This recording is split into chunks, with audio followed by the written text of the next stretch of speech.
Well, today everybody, in this video, I'm going to be talking to you guys about what I think is the best mode to write metal riffs. So this video is going to be heavily involving music theory, and music theory is probably like my favorite passion with the guitar in general. So I hope you learned something. If you feel compelled at any point in time to subscribe, I'd really sincerely appreciate it, okay? So, what is my favorite mode? Well, it's in fact Locrian. So Locrian is in fact the 7th mode out of all the modes in music. And the spelling of a Locrian mode is as follows. Root note, flat 2, flat 3rd, natural 4th, flat 5th, flat 6th, flat 7th, and then the octave.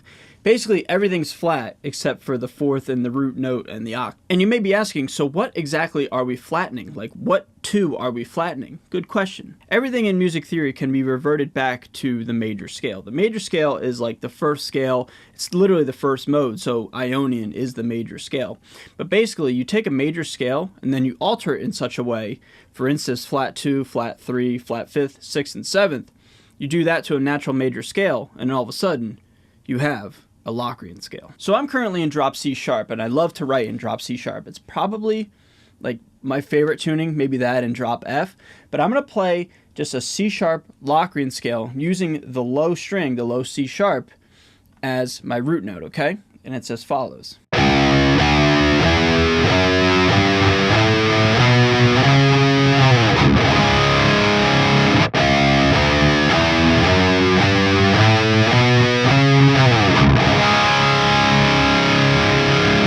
And then for fun, let's play some power chords with that same idea, hitting those same landmarks on the fretboard.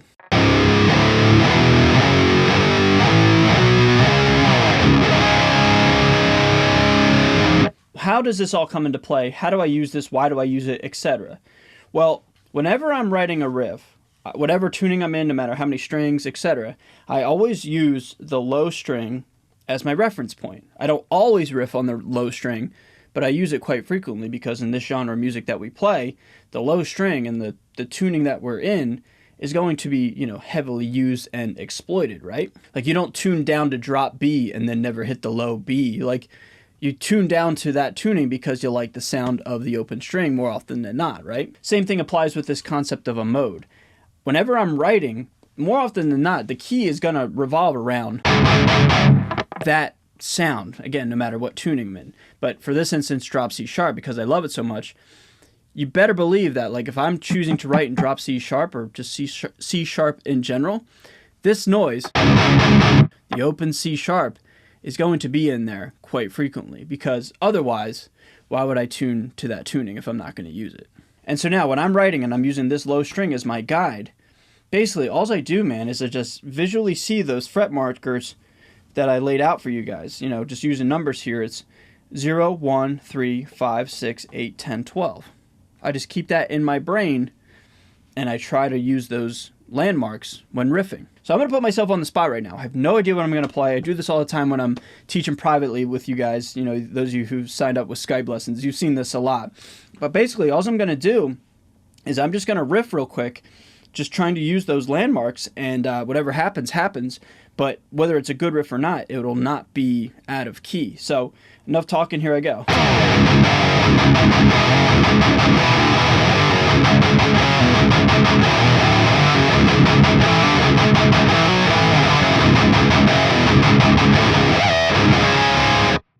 Just some silly riff like that. But the concept there is like I'm just consciously visualizing like, all right, this is my scale, this is my mode, the Locrian, and I'm not deviating from it at all. You can deviate and play some notes out of key, out of the mode, which we're going to talk about here in a second, but solely for this portion of the video, this kind of drill work, I'm not deviating from, the scale that I've been given. And now, you might be asking, why Locrian? Why out of all the modes do I like Locrian? Good question. Well, in my opinion, there's 2 spots inside this scale, inside the Locrian scale, that really make it stand out against all the other modes. And to put it more bluntly, I just like the way it sounds. And the 2 spots are here.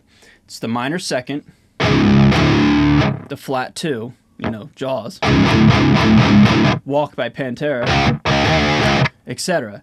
Like that open 1 so cool, man. It sounds amazing. There's a couple other there's one more mode that has flat 2, and that's Phrygian. And the difference between Phrygian and Locrian is only one note, but that's a whole nother video. The second note that I love inside a Locrian scale is the flat 5, which is another way to say a tritone.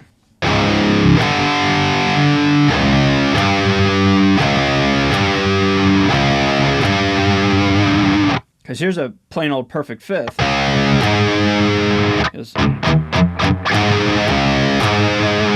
And then you flatten it, flat 5.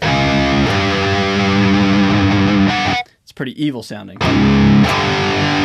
So you could really just like make a Locrian riff with like those 2 spots, and it'll sound heavy. I'll try real quick.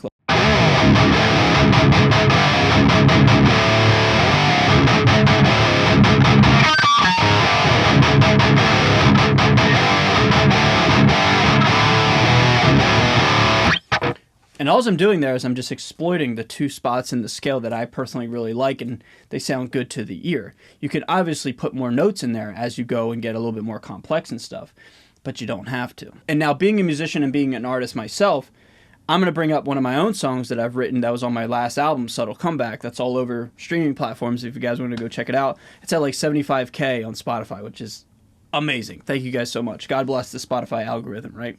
And that song, the main riff, the main hook, it's in a 6/8 waltzy feel, but Strawberry Mansion is in C-sharp Locrian, almost to a T, with the exception of a few notes that I chose to get out of the scale. So here's a clip of that riff right now.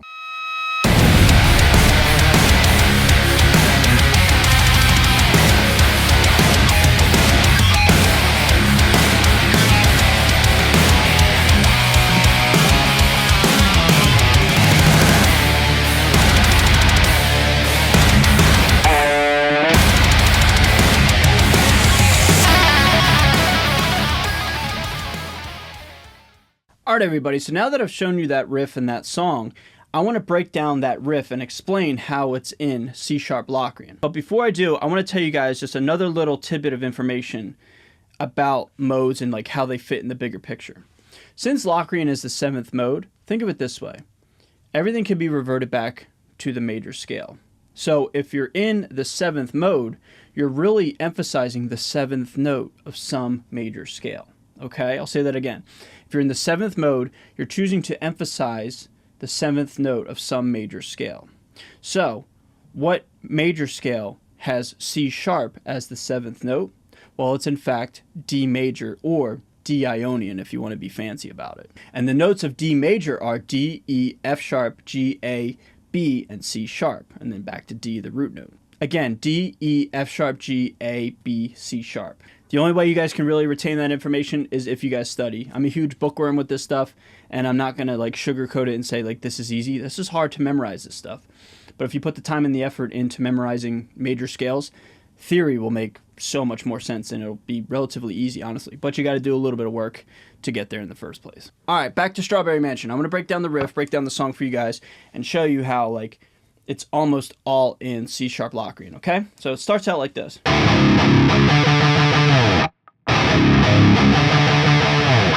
That is just D, C sharp, and then D up here on the octave. And then it goes back down. And then now this quick little riff right here. It's a little tricky. That is B, C sharp, and then E, C sharp. You could also play it like this. But I hit the open because I got to do this next move here in a minute. So all together. Now, this part right here. It's kind of tricky to get.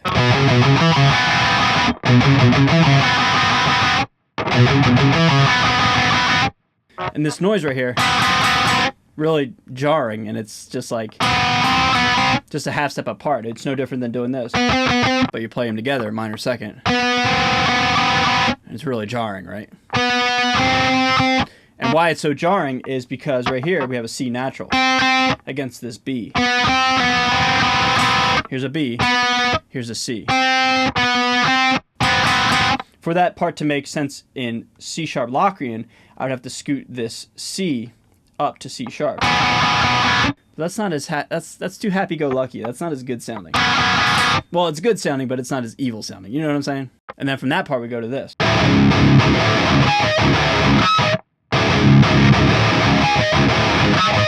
And that is just basically, again, D and C sharp.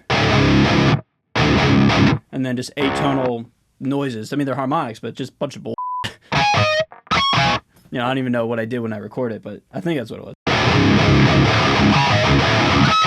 You know, just getting some cool noises, right? And now before I go any further, notice how, like I said in the beginning of this video, like I'm going to exploit the highlights of the mode. I'm just drilling in this open one a lot because it sounds awesome. And this whole riff is kind of revolving around this open one spot right here, right? I keep doing it because I want the audience to know, and anybody dissecting my songs to know, hey, this is in either Phrygian or Locrian. It's in Locrian, and I'm going to show you there's another part here at the end of the riff that I do. But yeah, man, like I want to make it a point like, hey, this open one right here, one open, this is where we're going to be living, okay? So then at the end, the back half of the riff is that part. This right here is out of key. This is a G sharp. And remember the notes of D major, C sharp Locrian. D major is D, E, F sharp, G, A, B, C sharp. Because I'm going, that's out of key. To make that in key, I would have to go, that just sounds goofy to me. I don't like that at all. It sounds silly. So I just was like, you know what? I'm going to throw that 3/7 in there. I just think that sounds better. So then from there it goes.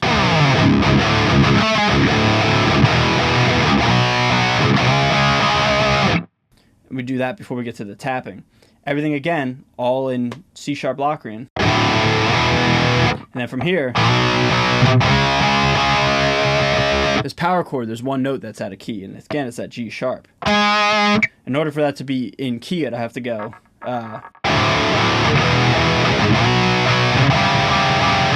Which actually sounds kind of cool.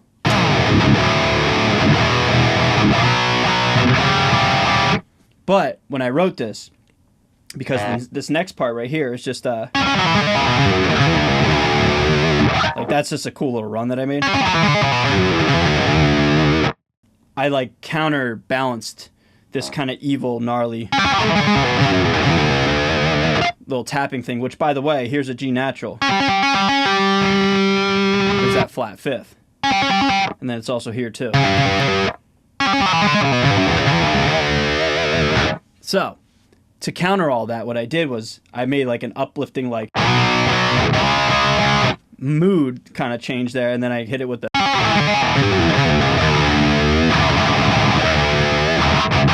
you know, and then brought it home with the heavies, right? So, if you notice, there's a couple spots in this riff that didn't fit in C sharp Locrian, but I was just like cool with that because to me, it sounded better using a different note rather than sticking to, you know, the scale just because some textbook told me to. And that's like the beauty of music theory. It's like it's a guide, it's an idea, it's a starting point, but you don't have to stick to it. And that's like my favorite thing about it. And that, my friends, is how you play the opening to Strawberry Mansion. My song that's available all over the internet, all over streaming platforms. Go check it out, man. So everybody, hope you learned something today. Hope you enjoyed this video. I had a lot of fun making it. Music theory is seriously one of my favorite things about the, you know, guitar and just music in general. And I'll say this, guys, if you guys can learn music theory, it'll set you apart from your peers immensely. You don't have to stick to it 1000% like I showed you in this video, but if you can just speak the lingo and or just understand the concepts of what's going on and how the notes intertwine with one another, it'll set you apart from everybody else immensely, in my opinion. So everybody, that's going to do it for this video. If you want to subscribe, I really sincerely appreciate it. Thank you so much for watching. I'll see you guys in the next video. Later.